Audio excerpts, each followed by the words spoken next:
For more insight on China's ties with the Arab world, I'm joined by Samuel Ramani. He's a geopolitical analyst and associate fellow at the Royal United Services Institute in Oxford, England, joining us late at night over there. Thank you and welcome to the big show. This is a pretty big deal. This is a first in many occasions. What is China and the Arab world hoping to accomplish with this summit?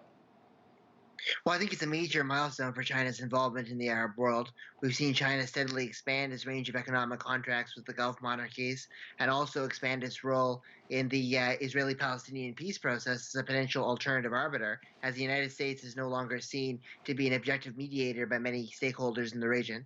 So this is a continuity and a culmination for China, as also a way for major American allies like Saudi Arabia to show that they're firmly embracing a multipolar world order and that they have foreign policy independence from the United States. This multipolar world order is basically the West versus this other organization, which we haven't truly identified yet, but it's going to put pressure on the West to do more. But in some ways, parts of the West are, I guess, doing less in a way in terms of foreign policy. I mean, I can't not see this, but it's showing that China is doing more, at least on the foreign side.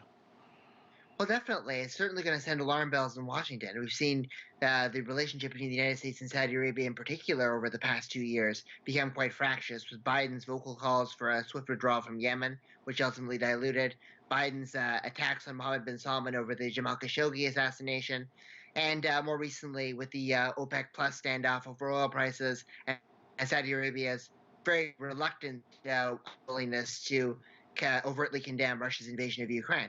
So obviously, it's going to put the Americans back to the drawing board. Do they want to continue putting pressure on Saudi Arabia and risk closer Saudi-Chinese ties, which are now extending to areas that the Americans would call forbidden fruit, like Huawei and technological cooperation? Or will the Americans try to co-opt and counter China's growing presence more assertively? And we haven't said the O word yet, because if you mention the word Saudi Arabia, most people automatically think of oil, but we haven't discussed it. But is there a possible deal with respect to oil? Because China certainly wants it as an import. Definitely. So China's playing an important role at the summit by meeting with all the major oil producers, basically, from the GCC. And it wants to make sure, first of all, that its own energy needs and own energy supplies are secured. There's a big risk now, obviously, that because the Russians now have an oil price cap coming from the European Union and the G7, that they're going to start cutting production to make up for the loss of market share. And countries in the GCC, like Saudi Arabia and the UAE and Kuwait, who Russia has reached out to in recent days, will likely follow suit. So the Chinese are probably talking to these Arab leaders to make sure that they don't have some kind of an energy price shock that's disruptive to their own economy, and to also make sure that they're kind of shielded the disruption as much as possible. Speaking of which, this past year, oil prices, crossed over $100 a barrel. Obviously, Saudi Arabia was a beneficiary of this. In fact, we see it in the economic numbers when they had a surplus this year of nearly $27 billion. And a large part of this is because of the oil exports. That said, does Saudi Arabia benefit economically or politically with this relationship with China? Well, I think it benefits economically, obviously. There's going to be a lot of potential new investments that China can put into the Saudi economy. We're looking, for example, at the Vision 2030 projects, like the artificial city that they're trying to construct, or NEOM, or things like this. It's interesting to see whether China and Saudi Arabia, which are also talking about green energy projects, are also going to start to invest in things that divest from oil, like solar panels and other forms of alternative energy, and whether that can extend to other fossil fuel producing countries in the Middle East. So I think that China is good for Saudi Arabia's economic development and diversification, and it will be an integral component of the Saudi Vision 2030 program, or parallel programs in the region, like Kuwait's one that's targeted towards 2040, and other plans in the Gulf. What do you think the West's response to this is going to be by the end of the summit? I imagine there'll be more announcements of collaboration, more announcements of economic cooperation.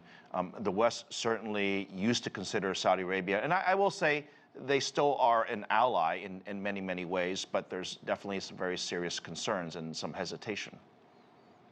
Well, I think that it's not going to lead to an immediate rapid shift in Western policy.